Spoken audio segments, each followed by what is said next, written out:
that builders trying to put together windows and bricks and doors and roofs and sub-zero refrigerators or whatever goes into the house, they put all those things together, and maybe there's great demand for housing. Maybe incomes have risen. Maybe a war has come to an end.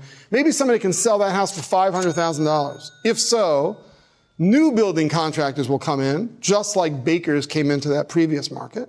They'll start selling more houses. They'll build houses. They'll work overtime. And they'll build houses and build houses, and the price of housing will drop again until, in equilibrium, we say, that marginal builder can produce a house just like that for $300,000.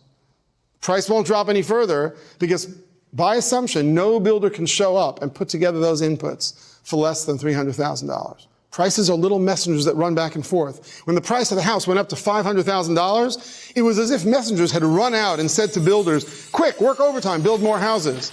They said to the brick kilns, produce more bricks. When the price started dropping, imagine a lot of empty houses all over the place, messengers will run around and say, houses are now selling for $300,000 or less because there's a glut of houses. Builders won't get up in the morning to build houses. No need to pound that hammer if you're not going to get paid for it. The same thing for the baker. The prices run back and forth telling the bakeries when to produce more cookies, when to produce fewer cookies, when to open new stores, and so forth. So in the long run, the answer to the question of, gee, why is that house more expensive than that cookie? The answer to that is that in the long run, that's the cost of the inputs of putting those things together. It just costs more for the earth, in a sense, to produce the house than to produce the cookie. Economists like to use the word demand to refer to the consumer side of the transaction. How much do people want the cookie? How much do people want the new houses? Prices are probably the best way of measuring the intensity with which people prefer something. The more people would pay, the more the good was in demand. What we saw, though, was that in the long run, for competing objects like cookies in a bakery, houses on the housing market, in the long run, it was the cost of supplying them that mattered the most. But there are exceptions to this. Imagine a trendy, fashionable handbag. The cost of a designer putting together this handbag might really be $40, but the handbag might sell for 10 times that. Now, that's a kind of exceptional market, and it's worth thinking about what's going on there. There are knockoffs, of course, and the very same designer could produce more handbags. But in the short run, the designer seems to have figured out that selling this handbag for $400, way above the cost of the inputs, that is the cost of assembling the handbag, somehow triggers a market. The higher price in this sense seems to attract people to the good for a while because it's a fashion trend or a signal to them that this is a hot item to buy.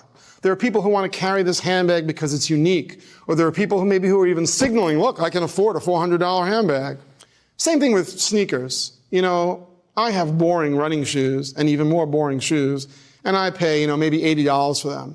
All around me, I see colorful, trendy footwear that's actually cheaper to assemble, just a canvas and a rope practically, but that costs much more money than that. Again, why is that? Well, that's the demand side, that there's a short-term fashion trend in a way where people really want the thing, thousands of it are made, they need to be allocated, they're allocated by the price mechanism. The higher price in this sense seems to attract people to the good for a while because it's a fashion trend or a signal to them that this is a hot item to buy. Again, that doesn't last long. There could be a bubble for something like sneakers. The price could go way, way, way up before more sneakers flood the market or the fashion goes out. I don't think you'll ever find a bubble for chocolate chip cookies. That is basically based on the cost of assembling the cookie, and many, many other people can enter the industry and produce the cookie and drive the price down. It's hard to imagine a sustainable bubble for cookies. Handbags, some kinds of housing, certainly sneakers, they can be sold for a period of time at above the cost of putting them together, and it's something we need to keep track of.